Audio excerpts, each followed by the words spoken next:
Silver line ആവശ്യം വീണ്ടും ഉയർത്തി കേരളം. പ്രീ ബജറ്റ് ചർച്ചകളുടെ ഭാഗമായി കേന്ദ്രം വിളിച്ചു ചേർത്ത ധനകാര്യമന്ത്രിമാരുടെ യോഗത്തിലാണ് ആവശ്യം ഉന്നയിച്ചത്.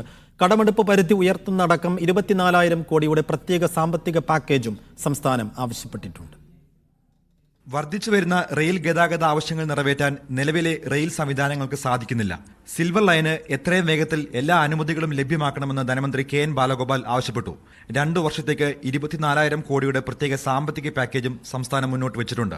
നിലവിലെ സംസ്ഥാനത്തിന്റെ സാമ്പത്തിക പ്രയാസങ്ങൾ മറികടക്കാനും ദേശീയപാത അടക്കമുള്ള വികസന പ്രവർത്തനങ്ങൾക്കായിട്ടുമാണ് സാമ്പത്തിക പാക്കേജ് ആവശ്യപ്പെട്ടിരിക്കുന്നത്. ഇതോടൊപ്പം കേന്ദ്ര ബജറ്റിൽ 5,000 കോടി വകയിരുത്തണമെന്ന ആവശ്യവും മുന്നോട്ട് വെച്ചിട്ടുണ്ട്. വയനാടിനെയും കോഴിക്കോടിനെയും ബന്ധിപ്പിക്കുന്ന തുരങ്കപാതയുടെ നിർമ്മാണം ഉൾപ്പെടെയുള്ള പദ്ധതികൾക്കായി അടിയന്തരമായി 5,000 കോടി രൂപ ആവശ്യമാണെന്നും സംസ്ഥാനം വ്യക്തമാക്കി. ഈ തുക ഉപാധിരഹിതമായി കടമുടക്കാൻ അനുവദിക്കണമെന്നാണ് സംസ്ഥാനത്തിന്റെ ആവശ്യം. GSTയിലെ കേന്ദ്ര സംസ്ഥാന നികുതി പങ്കുവയ്ക്കൽ 60:40 എന്നത് 50:50 ആക്കണമെന്ന നിർദ്ദേശവും മുന്നോട്ട് വച്ചിട്ടുണ്ട്. സംസ്ഥാനത്തിന് എയിംസ് അനുവദിക്കണമെന്ന ആവശ്യവും വീണ്ടും ഉയർത്തിയിട്ടുണ്ട്. മീഡിയ 1, ഡൽഹി.